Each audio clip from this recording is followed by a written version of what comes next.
Sandali lang kapatid, huwag munang scroll. Meron lamang akong tanong sa'yo. Kailan mo muling naramdaman yung totoo at tunay na kapayapaan? Yung peace na kahit may problema ka, may lungkot, may fear, may uncertainty sa buhay mo, pero somehow, your heart still calm. Kung hindi na ako matagal na kapatid, then this message is for you. Because God gives a promise that no human, no money, no achievement, or no one in this world can offer. Pakinggan mo to kapatid. Binibigyan mo ng lubos na kapayapaan ang mga may matatag na paninindigan at sa iyo'y nagtitiwala. Magtiwala kayo kay Yahweh magpakailanman, sapagkat ang Diyos sa si Yahweh ang walang hanggang kublihan. Sabi, Isaiah is telling us something powerful, that God gives perfect peace, not partial, not temporary, but complete. Pero kanino niya daw bibigay? Yung sabi dito, una, to those whose minds are steadfast. Sa mga taong hindi natitinag ang pag-iisip, hindi easily shaken, hindi umaasa sa sariling kalooban, hindi nagpapasakop sa takot. Pero paano ka nga ba magiging steadfast? Not on your own fear, not on the people who left you, not on what you lost, kundi by fixing your mind on God, not on what you can control.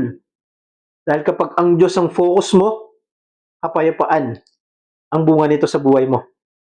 And to those who trust in the Lord, pag ang puso mo ay puno ng tiwala, ang utak ay biglang nagiging kalmado. Bakit? Because trust is surrender. At ang pag-surrender kay Lord ng buhay mo ay nagbubunga ng peace. Hindi mo kailangan kontrolin ang lahat, kapatid. Kasi alam mo na God is in control. Hindi ikaw at lalong hindi ang mundong ito.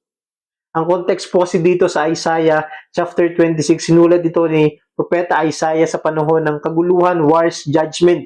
Pero sa gitna ng chaos, Isaiah prophetic the truth that there's a peace available only to those who trust God. Hindi ito peace na galing sa environment, situation, or success. Ito ay peace na galing sa presensya ng Diyos. So trust in the Lord forever. Hindi po for now lang. Hindi hanggang gumaan lang yung buhay mo. Hindi kapag okay ng lahat, kundi forever, sa anumang sitwasyon. Bakit? For the Lord, Yahweh, is the everlasting rock. Kapag siya ang sandalan mo, hindi ka mababasag kahit madurog ang mundo. People change, money changes, plans fail, but God never change.